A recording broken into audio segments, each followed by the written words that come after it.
Donc, vous propose de passer à notre deuxième partie, donc qui est vraiment sur le confort thermique. Donc là, c'est Ophélie Lepêtre, qui est architecte et spécialiste de la maîtrise de l'énergie au CAE, qui va prendre la parole. Et après, on aura le témoignage de Saint-Just-le-Martel. Bonjour à tous. Nous nous sommes pour certains déjà croisés.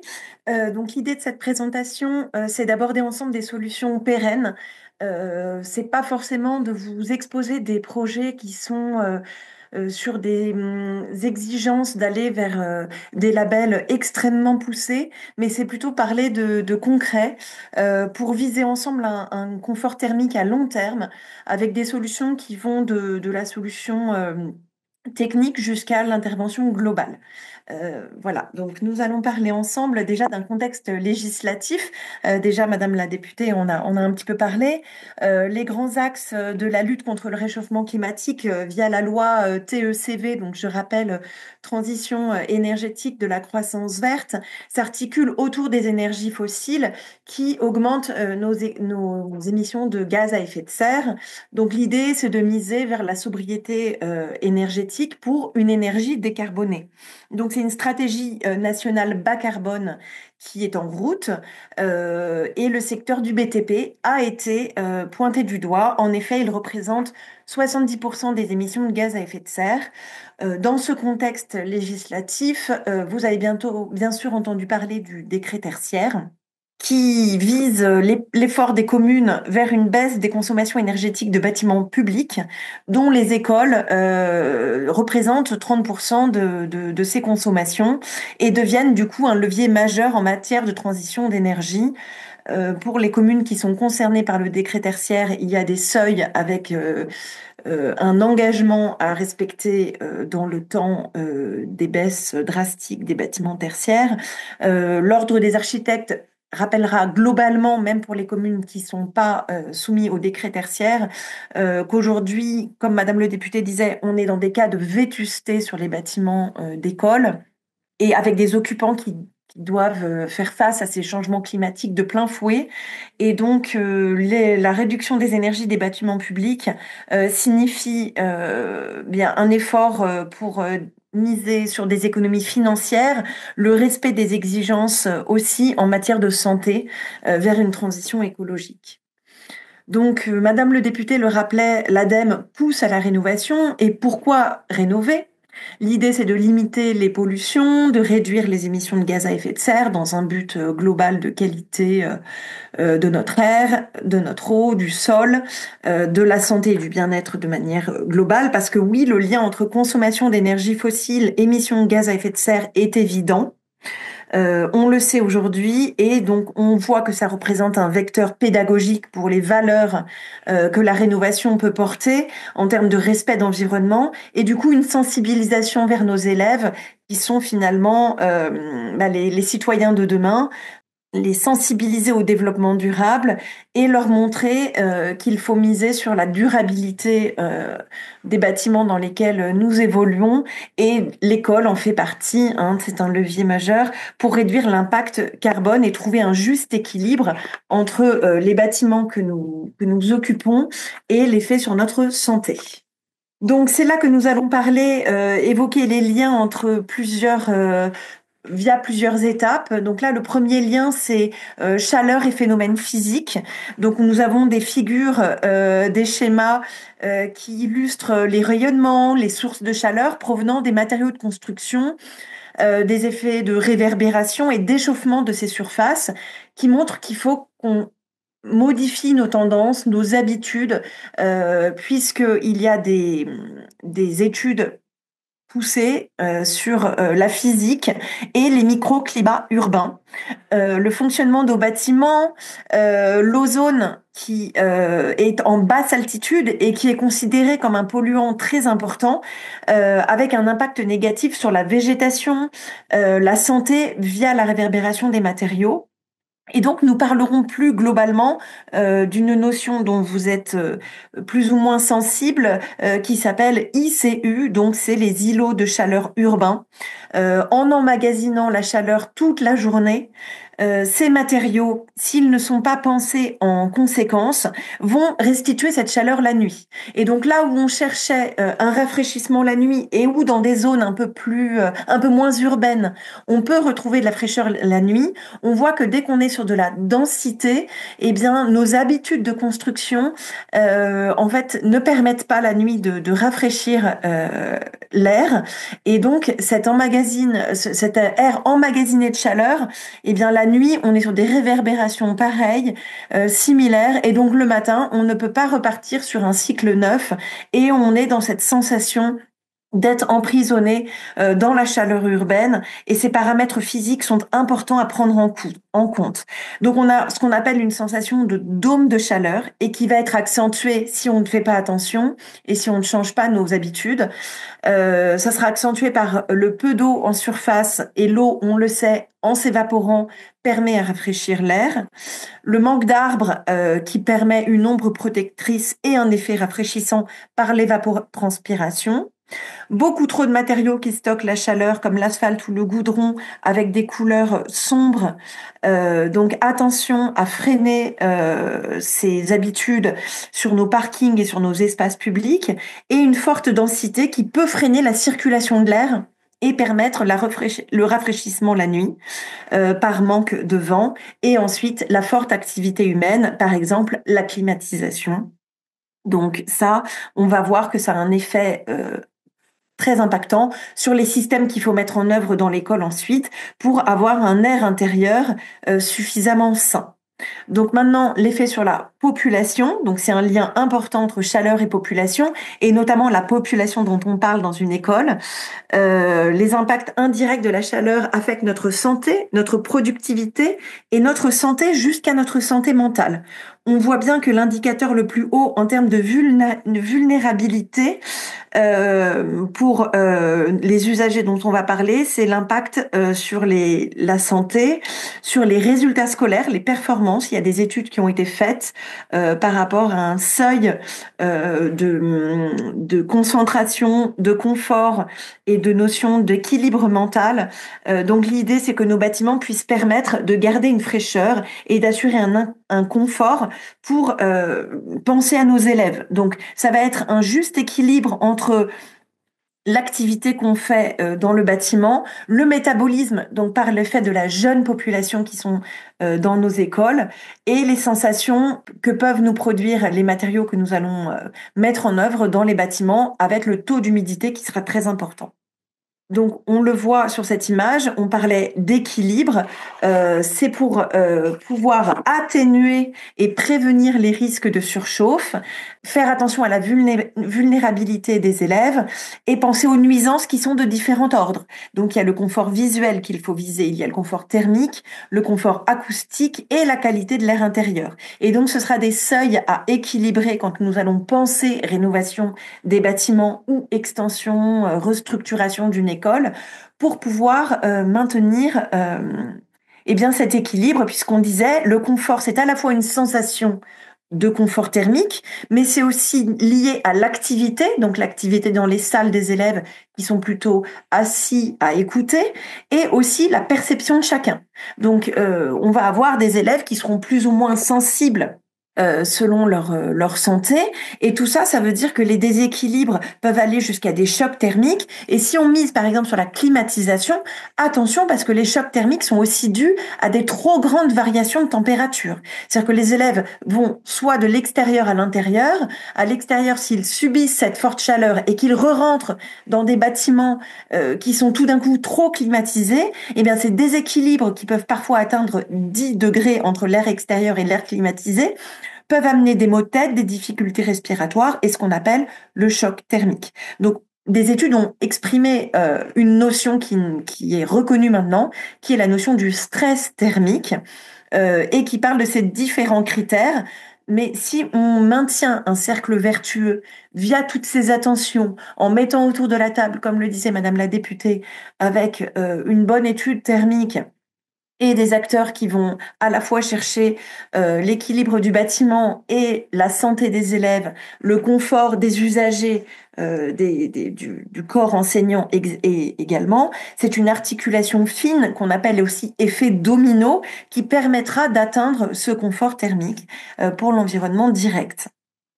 Donc on en vient finalement à la notion de lien entre la chaleur et nos choix en termes d'aménagement, puisqu'on le voit que tous les choix qu'on a fait jusqu'alors avaient un impact considérable, en plus d'être contre-productifs, puisqu'on parle bien sûr de climatisation, qui sont très consommateurs finalement en termes d'énergie, et ce sont des systèmes qui vont recracher de l'air chaud à l'extérieur, donc qui ne vont ne faire qu'accentuer ce dôme de chaleur dont on parle, avec un cercle vicieux et une sensation impossible de rafraîchir l'air la nuit et finalement d'augmenter les effets de gaz à effet de serre. Donc on le voit sur ce diagramme, on voulait vous rappeler un peu l'équivalent de 3 tonnes équivalent CO2, puisque ce sont des notions qui ne parlent pas tellement au commun des mortels.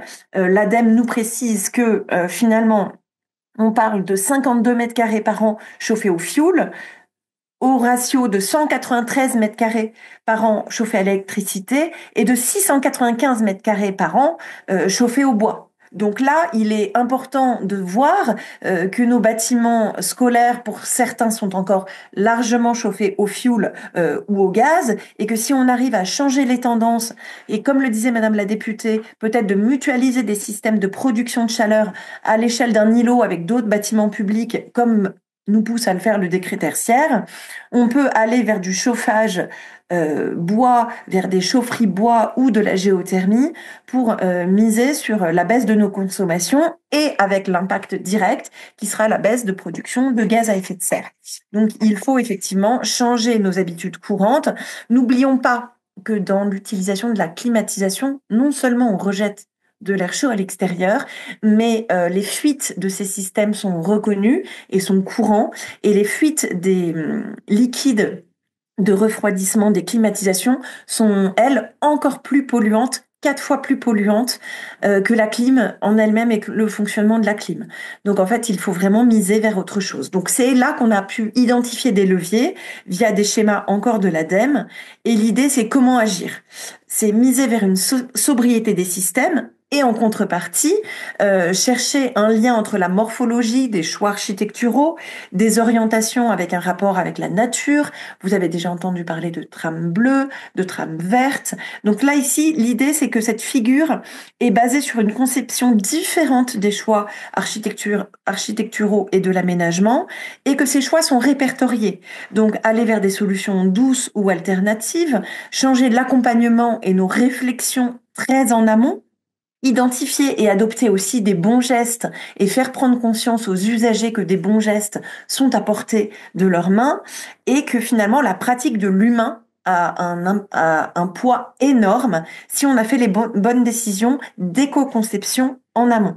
Donc finalement, le rafraîchissement peut être augmenté d'environ 55% par exemple grâce à l'arrosage de végétaux sur le sol. Donc quand on parle de cours végétalisés, finalement, ça participe à aussi un confort et un îlot de fraîcheur et à un rafraîchissement nocturne qui peut bénéficier à tout un îlot.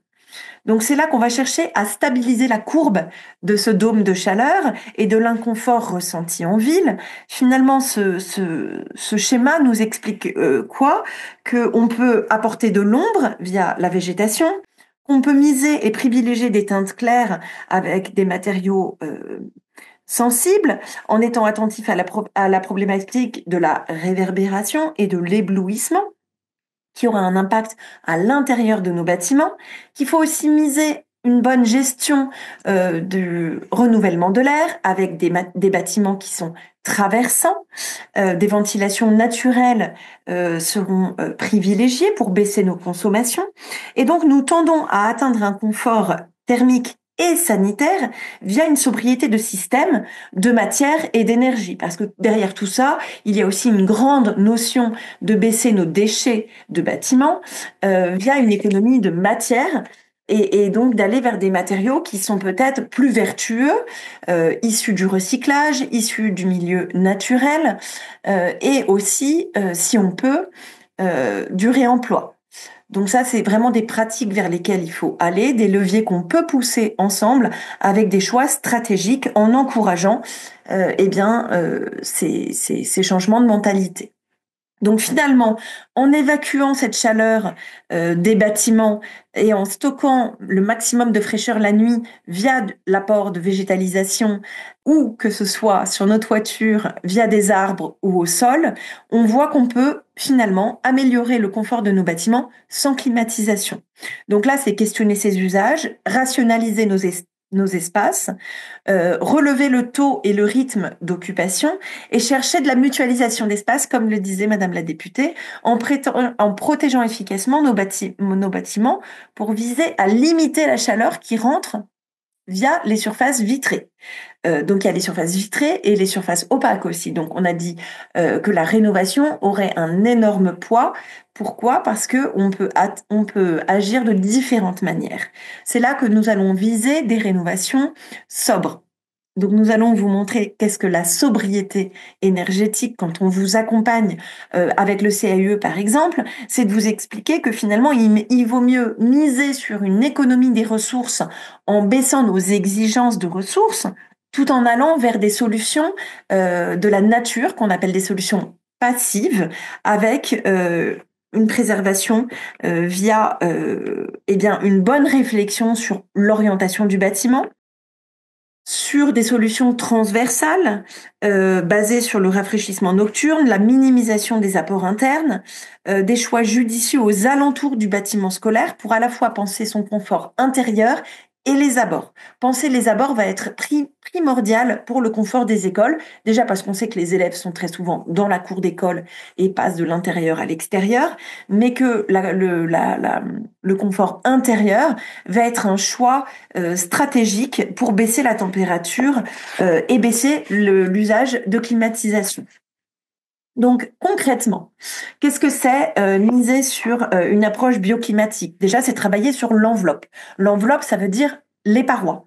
Donc on aura des murs existants, on aura peut-être des murs via une restructuration rapportée, et donc ça peut être des structures intelligentes, des structures préfabriquées pour, encore une fois, minimiser les déchets de chantier sur site et donc aussi accélérer les chantiers si on est en site occupé. Ça veut dire qu'on peut ouvrir des façades existantes et rapporter des pans de façade complètement prêts à l'emploi, avec une structure et une isolation intégrée qui viennent se rapporter contre les bâtiments existants, avec du coup une main-d'œuvre minimisée, si on le peut, des choix de matériaux et de main-d'œuvre locale et ainsi mettre le bâtiment à nu un temps pour agir sur sa nouvelle enveloppe et agir du coup à la fois sur un isolant qui arrive avec un choix stratégique, qui jouera sur le confort d'été, qui sera réfléchi en amont pour les risques de condensation, parce qu'on sait que rapporter des isolants les uns contre les autres, eh bien ça peut créer des pathologies qui n'existaient pas. Changer les menuiseries tout en conservant les vieux isolants, il peut y avoir des problèmes au niveau thermique des raccordements entre l'isolant et la menuiserie. Donc il va y avoir des sujets d'étanchéité à l'air, de ventilation et de confort. Donc nous, ce qu'on préconise, c'est plutôt une réflexion globale, bien en amont, voir quelles parties de bâtiments peuvent être intégralement mises à nu et repensées en termes de nouvelles menuiseries et de nouveaux matériaux structurants pour à la fois penser et la toiture et les menuiseries et les murs, et si on peut aller vers des nouvelles stratégies. Donc ça peut être effectivement des stratégies naturelles, végétales, de choix de matériaux et de couleurs de matériaux. Nous vous parlons de matériaux isolants, donc c'est là que nous allons vous parler encore une fois de l'impact sur la neutralité carbone de nos bâtiments si on passe par des matériaux biosourcés. Les matériaux biosourcés sont issus d'origine végétale, animale ou du recyclage. En général, on fait attention à ce que ce soit des matériaux géosourcés. Donc en Gironde, on a par exemple mis en évidence notre forte ressource en terre, en pierre. Et nous avons aussi la paille, le chanvre et toutes les stratégies qui sont derrière avec, on le sait, des filières qui sont structurées et qui ont des stratégies qui sont possibles avec des DTU, avec des protections feu, des protections sanitaires qui sont mises en œuvre. Donc aujourd'hui, on peut aller vers ces techniques de construction qui assurent un très bon confort, une très bonne résistance thermique et une très bonne inertie. Et grâce à l'inertie de ces matériaux, eh bien, on peut éviter que la chaleur traverse les parois trop facilement et se retrouve emprisonnée à l'intérieur des bâtiments. Pourquoi on mise vers ces matériaux? C'est parce qu'on sait que le bilan carbone de ces matériaux est neutre. En étant originaires de filières, par exemple, naturelles et végétales, ce sont des matériaux qui auront absorbé du CO2 toute leur vie et donc qui auront finalement un bilan carbone négatif ou neutre. Là où la production de nouvelles ressources va amener à une production de CO2 et des émissions de gaz à effet de serre. Et donc finalement, ce ne sera pas des choix stratégiques si on veut atteindre ce levier et cette neutralité carbone qui est demandée. Nous l'avons dit aussi, il faut lutter contre le rayonnement pour lutter contre la chaleur. Et donc, lutter contre le rayonnement, c'est aller vers des toitures végétales, vers des matériaux plus clairs, et ça pourra permettre, eh bien, d'aller vers un rayonnement plus faible et un confort maîtrisé. Des solutions concrètes maintenant, de la moindre vers la plus forte. Donc, nous allons bien sûr vous expliquer comment protéger vos surfaces vitrées en extérieur. Ça, c'est un choix stratégique. Quand les établissements ne disposent pas de structure en façade, la ventilation et la bonne isolation peinent à maintenir une température intérieure acceptable et mettent en péril le confort des élèves et des usagers. Donc, un panel de dispositifs sont exposés via ces schémas qui vont de la casquette au débord de toiture, des brises soleil qui peuvent être orientables. Et parmi ces solutions, il faut aussi conjointement penser les solutions de rafraîchissement la nuit avec des systèmes qui permettent de brasser l'air et de faire entrer l'air quand l'air est un peu plus frais. Donc il est vraiment nécessaire de combiner des stratégies d'apport de lumière avec des stratégies de qualité d'air intérieur au travers de ces solutions qui finalement sont assez low cost, on va dire. Ça peut être des solutions manuelles. Il faut avant tout que ce soit des solutions abordables pour les usagers, pas trop compliquées, pas trop difficiles à mettre en œuvre, à activer à la journée et que ce soit finalement pilotable par les usagers de manière facile. Nous avons tout un autre panel de dispositifs qui est plus ou moins facile à faire quand on est sur un site occupé, sur un site en restructuration. Ces systèmes vont être mis en évidence par des études thermiques et l'efficacité de ces solutions. On va cibler plus ou moins des dispositifs à mettre en place dans un site occupé. Donc ça peut être des brasseurs d'air à moindre impact. Ça peut être changer les tuiles, des tuiles blanches par rapport à des tuiles foncées. Ça peut être vers des toitures végétalisées qui vont plus absorber et plus protéger les toitures, on le sait, qui ont la chaleur c'est une paroi qui subit la chaleur de plein fouet l'été. On peut aller aussi vers de la géothermie. Via la terre, l'entrée d'air, on peut absolument penser à des solutions qui soient à la fois rafraîchissantes, mais aussi pour le chauffage. Et il y a aussi des systèmes qu'on a pensés comme des tampons, des zones tampons, qui sont par exemple des serres qui peuvent être apportées contre les bâtiments. Et ça, ce sont des stratégies d'adaptation bioclimatique avec une autorégulation jour-nuit. Donc, c'est possible pour mettons, apporter une zone de circulation supplémentaire à rez-de-chaussée, tout en permettant des systèmes de ventilation et de captation du soleil l'hiver pour apporter une solution passive. Alors, nous allons vous montrer un panel architectural pour vous montrer à quoi ça ressemble. Finalement, on peut, quand on va penser l'isolation par l'extérieur, repartir vers des nouveaux matériaux et via cette isolation extérieure, adapter des solutions qui vont apporter une nouvelle écriture architecturale au bâtiment, qui peut aller de la simple intervention au niveau des menuiseries jusqu'à l'apport, par exemple, de casquettes ou de préaux pour protéger les surfaces vitrées, jusqu'à une double peau, comme l'exemple à Régnac. Et cette double peau vient avec une distanciation, filtrer la lumière qui va directement taper sur la façade. Il y a aussi des systèmes qui peuvent coulisser avec également des ventelles. Finalement, ce sont des solutions qui permettent au soleil de rentrer l'hiver pour se chauffer quand le soleil est un peu plus bas, mais qui va protéger les façades l'été. Donc, encore une fois, un juste milieu entre la luminosité et le confort intérieur. Alors attention, sur le site de l'AQC, donc qui est un site qui va parler de la qualité de la construction, attention à pas faire des choix un peu trop rapides et à bien se faire accompagner via une étude thermique et via des intervenants qui peuvent justifier, parfois un petit peu décrypter l'étude thermique avec vous. Il y a des choix qui seront pas très stratégiques, qui seront un peu des choix au coup par coup, mais qui vont finalement avoir un bilan financier, un impact financier, mais pas au regard des attentes thermiques que vous voulez. Donc déjà, les solutions doivent être absolument pensées en extérieur plutôt qu'en intérieur, avant que le soleil n'atteigne le vitrage. Sinon, on sait que les surchauffes seront subies quand même dans la classe, dans la salle de classe. Donc il faut protéger par l'extérieur plutôt que par l'intérieur. Et si on met des solutions comme des casquettes pour filtrer la lumière, on le voit bien, il faut que la profondeur de ces solutions, en fonction de l'orientation des façades, eh bien, soit bien étudiée. Une façade plein ouest ou plein sud n'aura pas besoin de la même profondeur de protection qu'une façade à l'est. Donc ça veut dire que ces solutions doivent être pensées en amont et discutées ensemble. On peut aussi penser des doubles pots qui soient assez minimales sur des structures finalement peu visibles, très légères, qui l'hiver permettent un large apport solaire.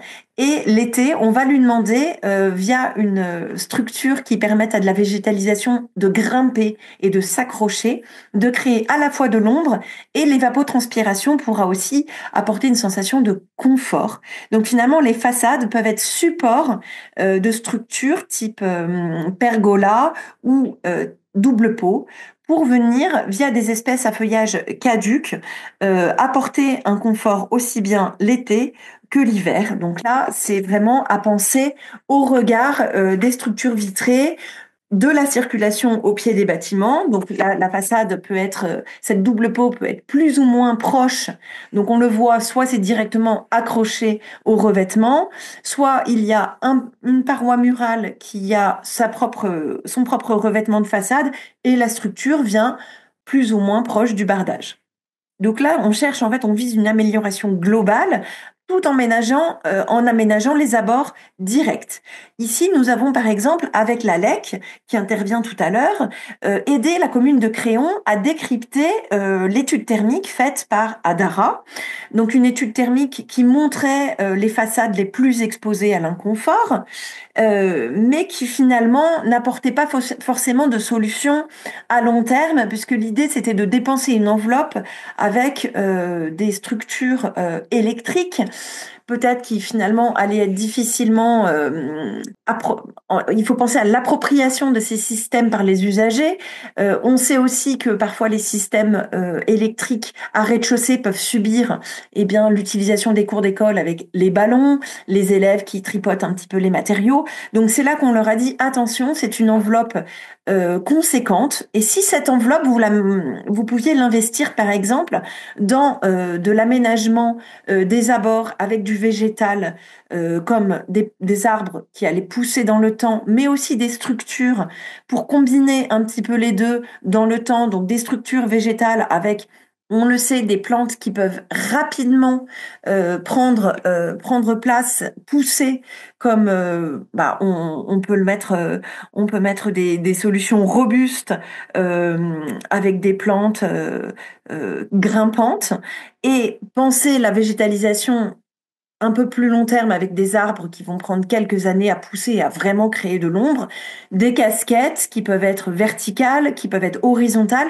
Donc en fait, travailler à la fois un peu de renaturation des sols, un peu de végétalisation grimpante, un peu des arbres et via cette enveloppe, penser à la fois le confort des abords et de la façade au lieu de tout de suite miser sur des systèmes électriques coûteux et peut-être pas finalement très pérennes au regard de problèmes techniques qui peuvent subvenir à des choix un petit peu trop techniques.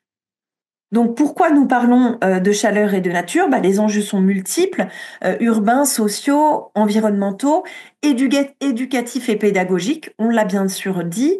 Ça permet aux élèves de comprendre un petit peu l'impact d'un arbre et d'une solution plantée au sol sur leur santé et sur leur confort thermique. Les mécanismes physiques, nous en avons parlé, l'absorption ou le rayonnement solaire. Donc c'est la modération du changement climatique via une séquestration du carbone que nous offre la végétation avec des productions d'énergie rafraîchissantes par l'intervention de la biomasse. Donc là, on est vraiment sur des notions de réduction d'îlots de chaleur urbaine pour que les élèves comprennent comment leur environnement peut changer au regard de leur confort. Donc rendre les espaces plus agréables du point de vue bioclimatique, on peut le montrer via des schémas de ratio de température subie au sol.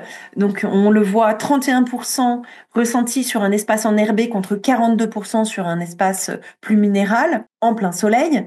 Et encore une fois, une diminution de ces ressentis de chaleur à l'ombre. Donc ça, c'est un impact direct pour miser sur l'ombrage des arbres, des surfaces végétales au sol. Bien sûr, nous allons miser sur des surfaces robustes, puisqu'on sait qu'il y aura le piétinement des élèves. Donc on sera sur des couvre-sols, du paillage, de la dalle alvéolée ou des pavés mis en quinconce avec de l'herbe, des systèmes poreux qui vont aussi privilégier l'absorption de l'eau, puisqu'on l'a dit, après l'évaporation de l'eau, participe aussi au confort thermique. Donc en fait, ça va être des solutions qui sont à la fois gages de biodiversité, mais Madame la députée l'a répété aussi, ça va vers une appropriation de la cour différente, vers des limites au regard des cours genrées. On va pouvoir s'approprier différemment et jouer différemment dans la cour. Et ça ne va pas réduire la zone de jeu, puisque l'idée c'est de pouvoir appréhender cette cour, aller jouer dans d'autres espaces. Et le gage de réussite, ça va être des surfaces protégées, des volumes de terre importants et pas seulement des pots. Il faut vraiment miser dans le sol, en profondeur, pour que ce soit des gages à long terme. La végétation peut donc être au sol, elle peut être en toiture. Après, on le sait, il y a des communes qui vont être bien sûr impactées par des normes et des règles au regard des ABF, au regard de bâtiments sur lesquels on peut intervenir. Donc peut-être qu'il faudra miser sur des préaux, peut-être qu'il faudra miser sur des bâtiments secondaires, des annexes, des protections de vélos, des structures indépendantes. Mais il faudra aussi, miser sur une gestion des eaux pluviales en venant travailler les abords par la désimperméabilisation, par la récupération d'eau et la valorisation de l'eau de pluie, en récupérant peut-être via des cuves pour miser sur un rafraîchissement. Et ça, il faudra se faire accompagner d'une bonne maîtrise d'œuvre qui vous explique en amont comment travailler le chemin de l'eau.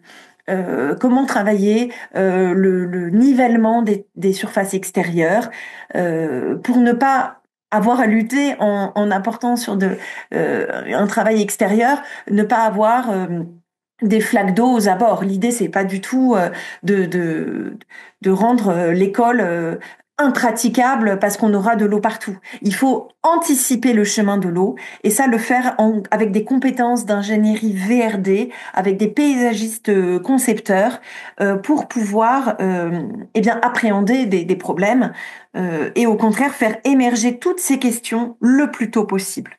Donc sur ces questions de cours dites oasis et de travail sur à la fois le confort intérieur au regard du confort extérieur dans la cour, nous allons bien sûr passer la parole à Monsieur le maire de Saint-Just-le-Martel et sa DGS, puisque l'idée c'est d'avoir retrouvé un exemple pour vous qui soit à la fois gage d'une étude à l'échelle de tous, qui soit, comment dire, que vous puissiez vous approprier, qui soit duplicable à l'échelle d'une restructuration, rénovation au regard d'un travail sur la cour d'école. Et c'était important pour vous de vous montrer une école qui pense les deux en même temps. Et finalement, c'est une réflexion qui s'est ajoutée en cours de route. C'est très important d'écouter donc leur témoignage. Je leur laisse la parole. Bonjour à tous. Bonjour à tous. Écoutez, j'ai suivi avec attention l'exposé d'Ophélie. On n'a pas tout juste encore sur notre projet, mais on a fait pas mal de choses. Donc, simplement pour vous, je pense que ce sera mieux que vous nous posiez des questions. Je vous présente Voilà. notre projet et après, il y a sans doute beaucoup de choses à dire. Et surtout notre expérience et peut-être dire ce qu'il ne faut pas faire aussi, parce qu'on a fait quelques erreurs. Voilà. Donc, nous, on avait une école qui avait à peu près 35 ans, pas si ancienne que ça, mais avec des bâtiments qui étaient vraiment des passoires énergétiques, des classes qu'on trouvait un peu exiguës et une cour très artificialisée parce que tout était goudronné pratiquement avec très peu de végétation. Donc, on est parti de ce constat et on a décidé de faire des travaux très importants puisque effectivement on a fait une rénovation énergétique, mais on a aussi cassé pas mal de choses à l'intérieur de cette école. Là, vous la voyez on a cassé pratiquement toutes les cloisons puisque l'idée c'était de gagner 50% de surface pour les classes. Donc ça, on a réussi, on l'a bien pris en compte. Ensuite, l'agrandissement de la cour, puisque la cour, il y a à l'endroit peut-être pas, mais il y avait un parking pour les enseignants. Donc on a pris le parking des enseignants. Vous avez le sens interdit là, et on a intégré tout ce goudron à la nouvelle cour. Donc on a agrandi aussi la cour de 50% de sa surface. Le constat de la cour, c'est qu'effectivement, j'avais vu des études et on avait vu des études où effectivement les filles étaient cantonnées à 20% du territoire et les garçons prenaient 80% du territoire. Hein, c'est reconnu. Et c'est reconnu parce que tout ce qui était goudronné ou artificialisé, ben, c'était des jeux de garçons, même si des jeux de garçons, les filles jouent au ballon aussi, mais disons que c'était majoritairement. Donc on a décidé de végétaliser d'une manière très importante la cour de l'école. Donc, je répondrai peut-être aux questions, mais Oui. si effectivement la végétalisation, on est à moitié satisfait de ce qui se passe parce que c'est un petit peu compliqué et la prise en compte du piétinement continu à certaines zones fait que c'est très beau actuellement. Et donc, on est en train d'essayer de retravailler. Donc, c'est là peut-être que vous avez des enseignements. Nous, on nous avait préconisé du terre-pierre. Alors, terre-pierre, c'est un mélange de pierre et de plantation d'herbes. On a fait un maximum tout autour de l'école. On a enlevé systématiquement tout le goudron. Peut-être une erreur aussi, peut-être qu'on aurait dû faire des îlots. Et on a fait des îlots de végétalisation, des plantations d'arbres et un certain nombre de choses. On a fait ce que vous avez vu, des avancées qui vont être végétalisées, ce que vous a présenté Ophélie. On a fait un certain nombre de choses comme ça. On a attendu aussi, alors je sais pas si on peut passer au projet, passer peut-être en image la nouvelle école, parce que là c'est l'ancienne. Voilà, donc vous voyez déjà, on a enlevé beaucoup de goudron, on a mis beaucoup d'arbres, mais qui viendront plus tard. On a mis, vous le voyez peut-être pas, mais aussi des avancées importantes qui vont être végétalisées. On va avoir aussi entre les deux bâtiments, parce que si vous regardez la deuxième diapo en haut à droite, il y a un deuxième bâtiment, et là on aura aussi une végétalisation un peu comme ça vous est présenté. Il y aura un passage complètement ombragé. Voilà, je sais pas ce que je peux rajouter sur les plantations d'arbres. Alors, ce que je peux dire quand même, c'est on avait réfléchi en amont à ça. On avait fait travailler il y a un lycée agricole des Vazés qui avait une licence paysage, je sais plus exactement l'interpréter. Et trois classes avaient travaillé sur ce sujet-là. On a effectivement pas repris un des projets, mais on s'est inspiré et on a pris un peu dans les trois projets sur le plan et sur cela s'est bien passé. La difficulté qu'on a eue, nous, c'est effectivement bien prendre sans doute un assistant maître d'ouvrage spécialisé dans la végétalisation des sols d'entrée et pas prendre, désolé, un architecte lambda qui est pas forcément formé sur ces choses-là. Et donc, nous, on a pris un assistant maître d'ouvrage en cours, en fait. Oui. En cours qu'on connaissait, mais il y a eu quelques conflits avec l'architecte. Déjà, ça a été un petit peu compliqué. Et aussi de prendre une entreprise spécialisée, parce que celui qui avait la végétalisation et à faire la cour était celui qui était chargé de la démolition. C'était plutôt une entreprise de démolition et de béton, si j'ose dire. Et donc, il a Mm. sous-traité ou il a fait, mais pas très bien le terre-pierre. Et donc, attention, il faut vraiment travailler ça en amont et surtout bien travailler. Et ce qui n'a pas été fait chez nous, les lieux de piétinement, parce que végétaliser tout c'est bien, mais vous le voyez là, hein, et là on est en période sèche, mais tout ce que vous voyez en vert, c'est très très boueux. Et donc là, on est en train de réfléchir peut-être à faire, et merci à Ophélie de nous l'avoir montré, c'est qu'on a vu des pavés, on a vu un certain nombre de choses dans les passages, et il faut qu'on identifie avec les enseignants. Alors j'ai oublié de le dire, mais on a beaucoup travaillé avec les enseignants quand même en amont. Et donc, effectivement, retravailler ces passages. Alors, on les voit maintenant, hein, vous savez, mais bon, les parents sont finalement pas si mécontents que ça, parce que les enfants rentrent très boueux le soir quand il pleut, mais on n'a pas trop de plaintes quand Non, même. ça va. Ils sont contents de. Alors, évidemment, hein, les arbres plantés, tout ça, dans 10-15 ans, ça sera bien mieux végétalisé et beaucoup plus satisfaisant sans doute.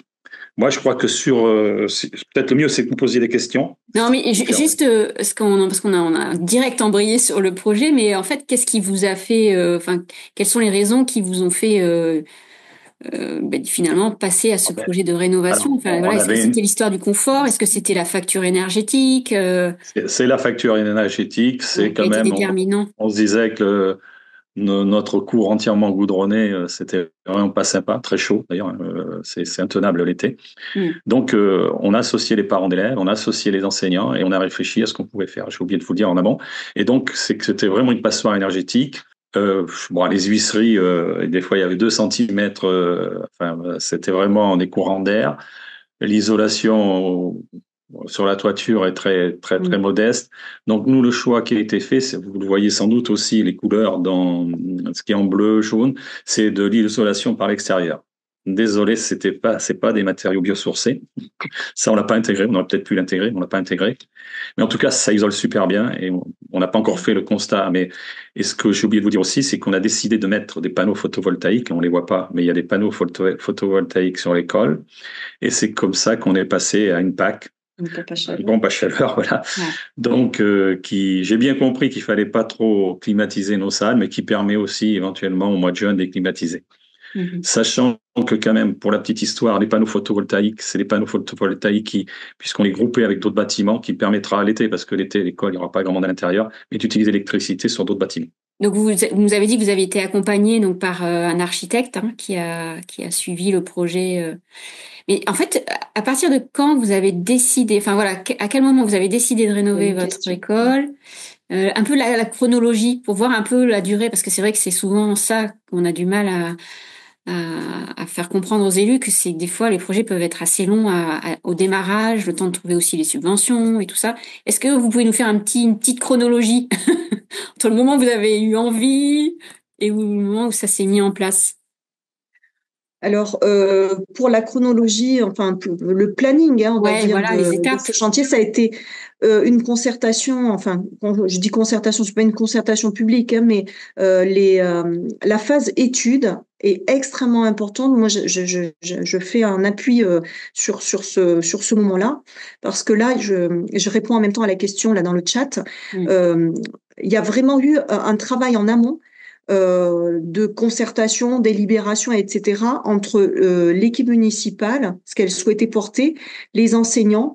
On a fait travailler les enseignants, on fait travailler les élèves, les parents d'élèves étaient associés, et ainsi que la direction des 2 écoles d'ailleurs, même si l'autre école maternelle n'était pas impliquée, elle était impliquée. Elle était concernée par la cour et les extérieurs, parce qu'au départ, les 2 écoles étaient séparées géographiquement par une haie végétale qui délimitait bien en fait les deux écoles. Et là, l'idée, c'était de permettre d'avoir les espaces verts pour la totalité des enfants du groupe scolaire. Donc, il était nécessaire de travailler avec la totalité des utilisateurs, et ça, c'est quelque chose qui a été travaillé en amont par des ateliers avec les enfants, beaucoup de communication auprès des parents aussi sur l'avancée de ce que nous proposions. Et Monsieur le maire l'a indiqué, nous avons fait travailler aussi une licence c'est une licence des milieux atrophiés avec les enseignants et puis les étudiants, qui ont fait une sorte de petites présentations en fait d'offres, hein, quelque part, puisque c'était des étudiants, c'était intégré dans leur cursus. Et ça a permis en fait d'apporter à la fois de la technicité, de répondre aussi à des besoins qui étaient concrets, qui étaient d'optimiser les lieux.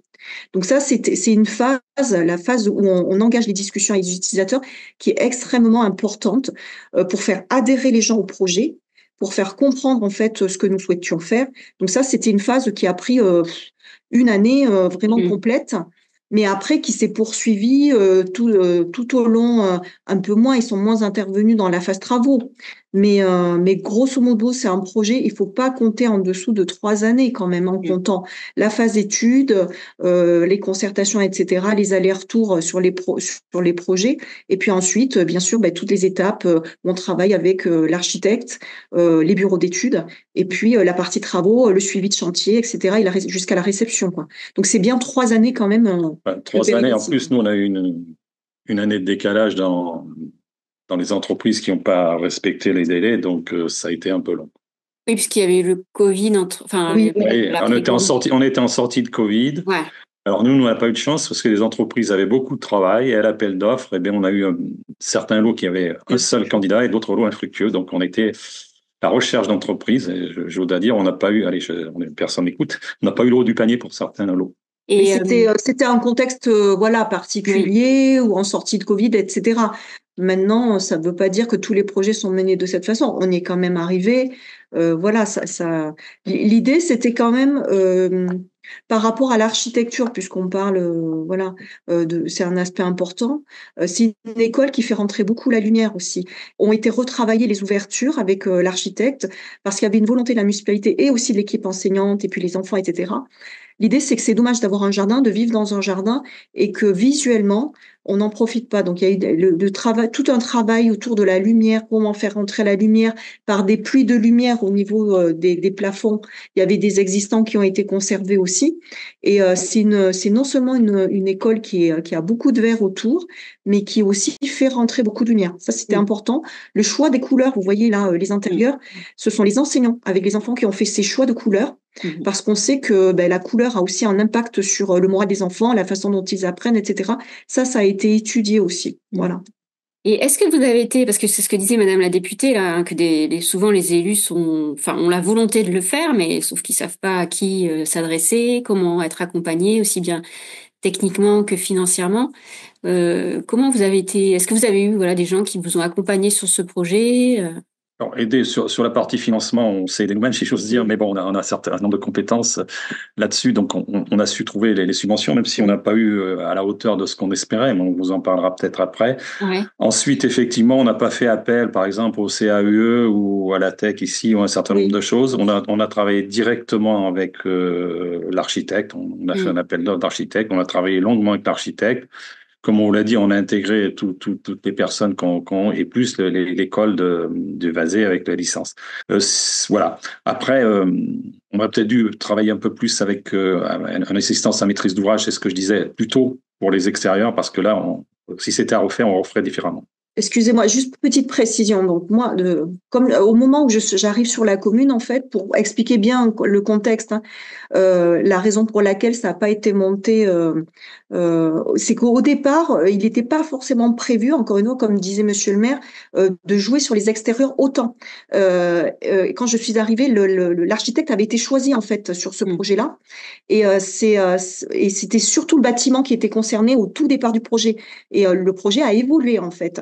Mais là, si on peut témoigner, c'est ça la force du témoignage aussi, c'est de dire, mais oui, nous, force de cette expérience-là, nous, ça s'est fait comme ça. Voilà. Maintenant, si vous souhaitez réellement travailler sur les extérieurs, faut l'intégrer dès le départ. C'était pas un enjeu de départ. Et l'architecte qui avait été choisi sur le premier projet, en fait, parce que lui aussi, il a dû s'adapter, en fait, à l'évolution énorme, parce que c'est pas du tout ce projet-là qui avait été présenté au départ. Et il s'est adapté, effectivement, hein, parfois difficilement avec notre bureau d'études sur les jardins et qui est un spécialiste des milieux atrophiés. Donc voilà, il a fallu quand même que nous on coordonne au milieu. On n'avait pas d'OPC, on n'avait effectivement pas d'économiste sur le projet. Et la raison, elle tient du fait qu'au départ, c'était que le bâtiment qui était en jeu et moins l'aspect extérieur, etc. Et ça, c'est une évolution aussi, une capacité aussi de l'équipe municipale d'avoir fait progresser le projet au fur et à mesure. Et ça nous a aidé aussi, si les élus partagent en fait la réunion. C'est intéressant aussi parce que moi, j'avais étudié cela. On était en plein dans les demandes. Enfin, actuellement, voilà, il y en a de plus en plus des projets, mais nous, on était au tout début. C'est vrai où on demandait effectivement, comme notre projet est un peu ambitieux sur plein d'aspects, sans doute que il y a au niveau de l'État nous a accompagnés aussi financièrement parce que on a pris des risques, on va dire ça comme ça, Ouais, dans le cadre de ce projet-là. Voilà. d'accord. Bien sûr, on s'attendait à ce qu'ils nous aident beaucoup plus, hein, mais pour parler de l'aspect financement, Oui, voilà. Le nerf de la guerre. concrètement, ça a été moitié-moitié, hein. La commune a quand même porté sur ses fonds propres la moitié D'accord. du financement. Et quand je dis la moitié du financement, là, j'englobe toutes les dépenses, c'est-à-dire la maîtrise d'ouvrage, en fait, toute la partie études, etc., plus les travaux qui ont été pris en charge. Donc, voilà, la moitié du projet a été pris en charge sur les fonds propres de la commune. Et le reste, ce sont des subventions principalement de l'État. Avec nous, on a eu 10% aussi du conseil départemental. Et après, c'était de la DETR et de la DSIL. D'accord. Voilà, grosso modo. Et donc, c'est un projet qui se monte en hors taxe à 1 650 000 euros. Mhm. Donc, moitié pour la commune et la moitié avec des aides de l'État et du conseil départemental de la Haute-Ville. Et oui, ce que on a oublié d'évoquer, c'est parce que ça, c'est aussi une problématique qu'on rencontre quand on fait des projets de rénovation d'école, c'est l'histoire de l'occupation. Enfin, pendant les travaux, est-ce que les élèves sont là? Comment vous avez géré ça? Alors nous, les travaux au début, alors c'est pareil, comme le projet a évolué, on avait l'intention de faire tourner les classes et de trouver des bâtiments et de mettre 2 classes dans nos bâtiments annexes, on aurait trouvé des solutions. Le fait est que comme on a fait évoluer le projet, qu'on a cassé beaucoup de cloisons et qu'on s'est dit qu'il y aurait beaucoup de bruit, que même si l'architecte, même si moi je tenais absolument non, on a été obligé de prendre 4 Algeco, c'est ça? Oui. 4 classes, il y a 2 classes qui sont restées parce qu'il y a un bâtiment annexe qui n'était pas rénové, qui était très récent. Et donc, eh bien, j'ai déjà un conseil. Ces Algeco nous ont coûté à peu près 100 000 euros, hein, je crois, c'est 80 000. 90 000 euros. D'abord, ça a duré beaucoup plus longtemps que prévu. Et deuxièmement, notre surprise, c'est que comme on l'avait pas inclus dans les marchés, par exemple, de VRD, on s'est retrouvé à payer sur notre fonctionnement. Alors ça, si vous avez besoin d'Algeco, il faut absolument le mettre dans un des lots. Mm. Parce que là, sur les 80 000 euros, on n'a pas eu un centime de subvention. Et ça, c'est une erreur qu'il ne faut pas commettre. Il faut absolument le mettre à l'intérieur. Ça, c'est une mauvaise surprise qu'on a eue parce qu'on ne l'a pas intégré d'entrée et on aurait dû l'intégrer d'entrée. Voilà. Et en fait, c'est des retours par rapport enfin, c'est les enseignants et les élèves qui vous ont fait ces retours par rapport au bruit, ou est-ce que c'est Non, vraiment c'est nous parce qu'on a fait évoluer le projet tellement et on cassait, D'accord. on pensait pouvoir faire tourner. Mais effectivement, moi, le maire il tenait absolument qu'on n'ait pas d'Algeco, mais il a été obligé de céder parce qu'effectivement, c'était pas possible. Ça aurait été invivable, quoi. Oui. Surtout avec les entreprises qu'on a eues qui n'ont absolument pas respecté les délais, parce que le problème, c'est de faire travailler les gens pendant les vacances pour certains travaux, et là, Oui, c'est ça. c'était pas tenable. Et combien de temps, donc, du coup, ils sont restés dans les âges d'école, les élèves, là? Ça a duré combien de temps pour... Plus de 18 mois, plus de 18 mois, hein, ça a été long. D'accord.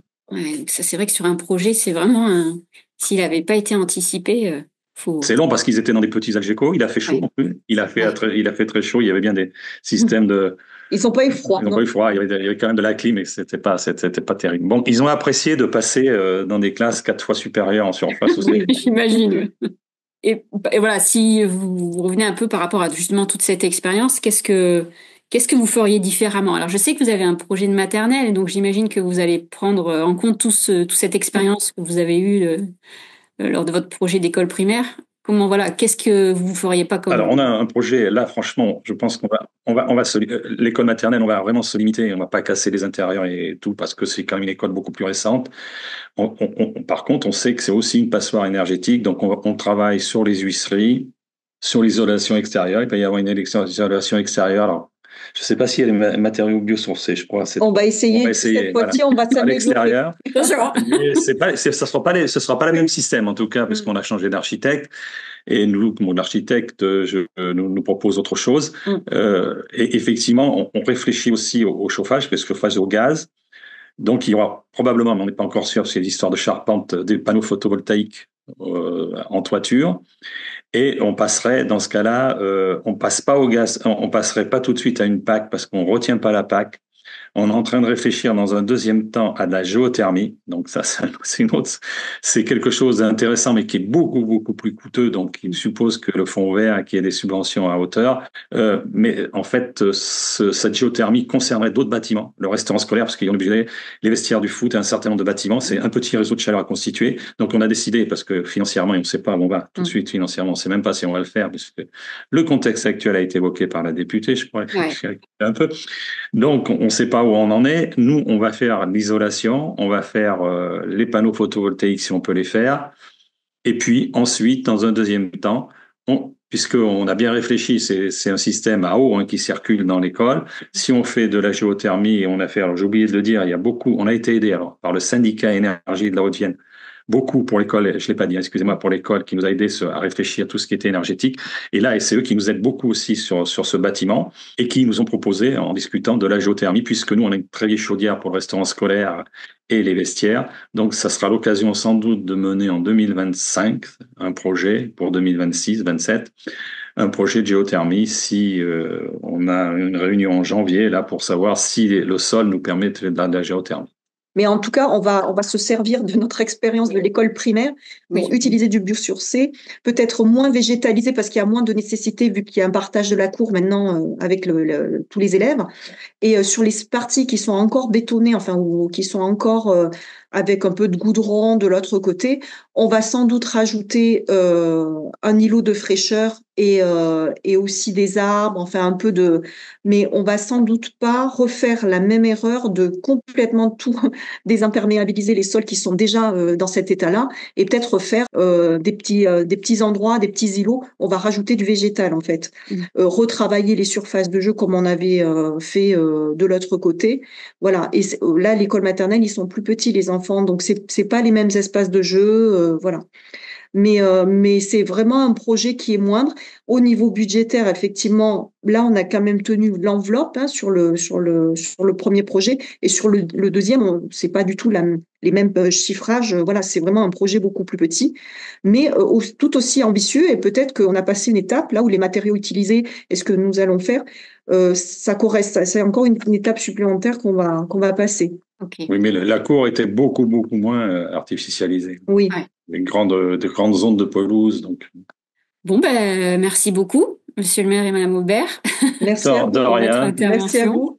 Bon courage à mes collègues qui se lancent dans un projet. S'ils veulent revenir vers vous, pourquoi oui, pas. Il n'y a pas de problème. Voilà. Saint-Just-Martel. C'est la Nouvelle-Aquitaine. Nouvelle-Aquitaine. Oui, tout à fait. Et bon, ben, merci beaucoup et puis bonne continuation. Merci à vous. Merci. Bonne journée. Au revoir.